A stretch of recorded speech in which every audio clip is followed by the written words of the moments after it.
Hey everybody. It's been a really tough week. We started this weekend with 7 people being murdered in Israel while they were at synagogue. They were Jewish, they were praying, and a terrorist came in and murdered 7 of them.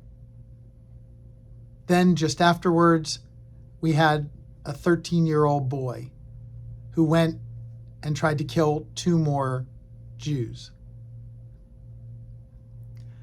What do we do when we see that? How do we deal with that?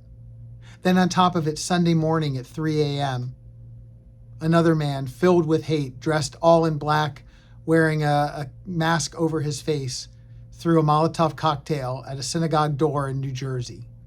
New Jersey, the United States, a Molotov cocktail at a synagogue. The increase in anti-Semitism is real. The increase in anti-Semitism is scary. Yet, it's so important that we remain as committed Jews. It's so important that we not live in fear.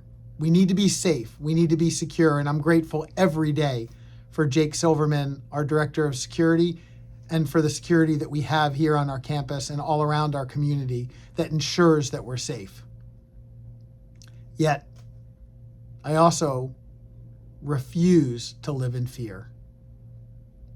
I was listening to my favorite Jewish educator just the other day, and he was teaching a lesson about being Jewish and about leadership.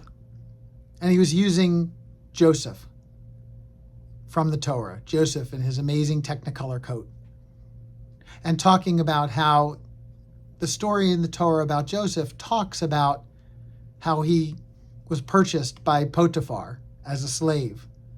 This was Pharaoh's executioner.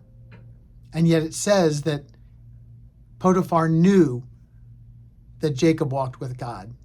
And it was because Jacob was proud to be Jewish and made it very clear that he was Jewish. When Joseph got thrown in jail, he made sure that they knew that he was Jewish. He knew that God was with him. As this Jewish educator said, if I was ever in a jail in Egypt, I don't think I'd be broadcasting that I was Jewish. Yet here's Joseph doing it. And then when Joseph becomes the most powerful man in all of Egypt other than Pharaoh, again, he's proud to be Jewish. He talks openly about being Jewish. We're not going to fight and win against anti-Semitism by running and hiding, by pretending that we're not Jewish. We're not going to get rid of anti-Semitism because we don't go to synagogue, because we don't pray, because we don't wear a kippah, or we don't wear a Star of David. We don't wear a chai. We're afraid to admit and to be open that we're Jewish. Yet we also have to be safe. We also have to be secure. We also have to be smart. I'm grateful for the funding that we get from the Florida legislature that helps us to stay safe. I'm grateful to the funding that we get from the federal government through the Department of Homeland Security that helps our community to stay safe.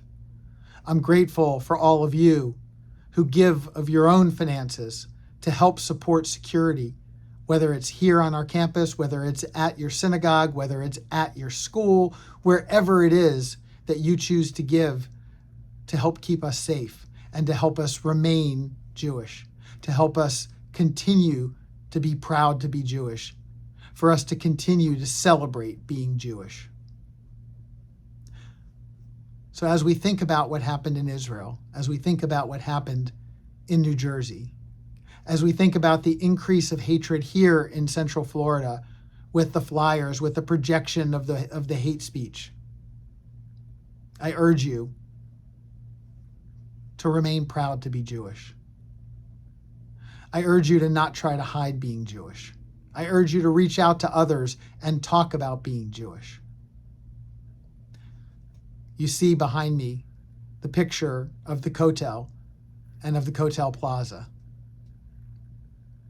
I'm proud to be Jewish.